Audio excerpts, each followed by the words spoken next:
மக்களே, இன்னைக்கு நம்ம என்ன பார்க்க போறோம் அப்படின்னா, ஃப்ளோர் பிசிசி. இது இன்னொரு பேர் வந்து கிரேட் ஸ்லாப். கிரேட் ஸ்லாப் இல்லை ஃப்ளோர் பிசிசி. நம்ம டைப்பிங் போட்டோம், பேக் கிளீன் பண்ணோம்.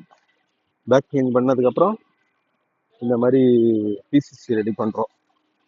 இதெல்லாம் வந்து வால் ஃபுட்டிங். இந்த இடத்துல வந்து இங்கே பாத்ரூம் வருது. ஸோ பாத்ரூம் ஏரியாவில் நம்ம பிசிசி பண்ணல, ஏன்னா இங்கேருந்து பைப்பு வந்து வெளியில் போகும், ஃப்ளோர் பைப்பு. அதனால இது அது எங்கே வருது என்ன வருதுன்னு வந்து அப்புறமா தான் கன்ஃபார்ம் பண்ணணும். ஸோ அதனால் வந்து நம்ம வந்து இந்த இடத்துல வந்து வால் ஃபுட்டிங் பண்ணுறோம், அங்கே வால் ஃபுட்டிங் பண்ணுறோம். மற்ற ஏரியாவிலலாம் எல்லா இடத்துலையும் வந்து ஃப்ளோர் பிசிசி ரெடி பண்ணியாச்சு. இப்போ இங்கே ஒரு பிரச்சனை இருக்குது. இந்த ரூமு பாத்ரூம் வருது, அங்கே வந்து ஒரு பெட்ரூம். ஸோ அங்கே பிசிசி போடும்போது சென்டரில் ஒரு லைன் விட்டுட்டு நம்ம பைப் போடுறதுக்காக ப்ரோக்ராம் பண்ணணும். என்ன பண்ணுறதுன்னு ப்ரோக்ராம் பண்ணணும். அதை ரெடி பண்ணி வைக்கணும். வேறு